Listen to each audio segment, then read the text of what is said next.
It's a great question. In fact, it's a question that even gets debated in the comments of these videos.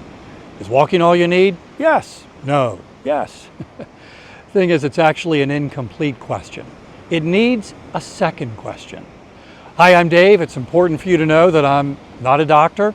I'm not a licensed personal trainer. I'm a guy who loves walking.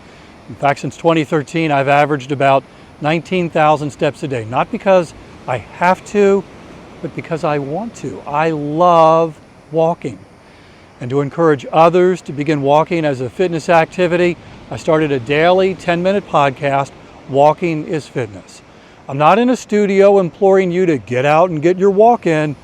I record each episode as I'm out walking. So essentially, we're walking together. So, is walking all you need? It's an incomplete question. For what? Is walking all you need for what? For example, is walking all you need to lose weight?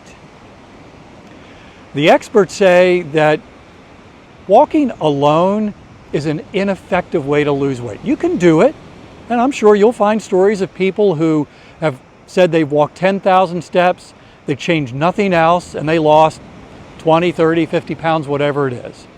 But the experts indicate that really the better way to lose weight is to change what you're eating, your diet, your nutrition, and combine that with some sort of exercise, fitness activity, like walking. In fact, I even did an entire video about how walking is an effective tool in losing weight. But is walking all you need to lose weight? Probably not. Is walking all you need to live longer? Well, now here things get interesting. There have been many studies about the impact of walking as exercise on health, on long-term health, on reducing the risk of some bad health outcomes, and even on reducing the risk of an early death. And these studies are focused on walking alone. And so, is walking all you need to live longer? Well, there is research that indicates if you walk about 7,500 steps a day, you could cut your risk of an early death by 50%. Is walking all you need to feel better? Well, in some cases, the answer is an absolute no. If you're sick and the doctor has said you need to rest, walking ain't going to do it. In fact, walking is probably going to make you feel worse.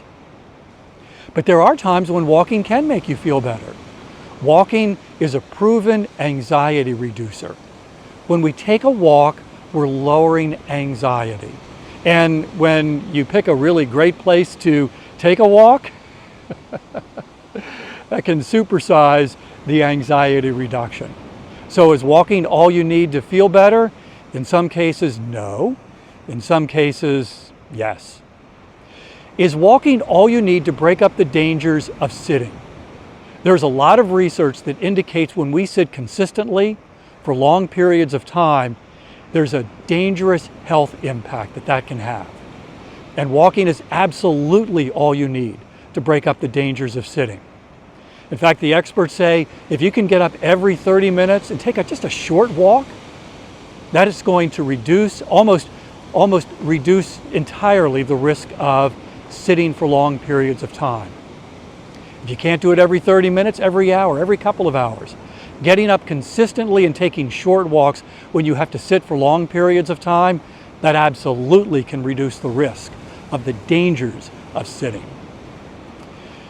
Can walking be all you need to age well? This is one of the primary motivations that I have for walking as much as I do. Now, I don't need 19,000 steps, and there is no research that indicates 19,000 steps is what you need. But is walking all you need to age well? Here the answer gets a little more complicated, because to age well, we're not talking about simply the quantity of life, how many years you're living, but also the quality of life, the quality of those years. And exercise is an important component of that. Cardio exercise, and that's what walking is. In fact, let me just take a moment and talk about the different types of walking. So there's the walking that we do to get from one room to another, the walking that we do when we're in a store, when we're going to get a cup of coffee at work, That's functional walking. It's movement, it's good, it's beneficial, but it's probably not exercise. The experts say that exercise, for walking to be exercise, it needs to be consistent, it needs to be intentional, and it needs to have some sort of intensity. At about 3 miles an hour. If you're moving 3 miles an hour, then it's likely rising to the level of exercise. So walking is cardio exercise. That's important to age well. We also need strength training, lifting weights. That's very important. We need our balance. Balance exercises are good. Flexibility exercises, but it's not just movement and fitness and exercise. How much sleep we get is an important component of aging well. What we eat, how much water we drink, hydration, and how we manage stress. All of that is important to age well. So if my motivation is to age well, is walking all I need? Not really. It's an important component, but it's not all I need. Here's another question, and this one I will categorically say the answer is yes. Is walking all you need to get started? Because let's face it, it can feel overwhelming when you're told, well, you need to get cardio exercise, you need to get strength training, you need to sleep more, you need to eat better, you need to drink more, you need to learn to manage stress. It's like, oh my gosh, that's too much. But you don't need all of that to get started. Is walking all you need to get started? Absolutely, because the hard part is building a habit, maintaining consistency.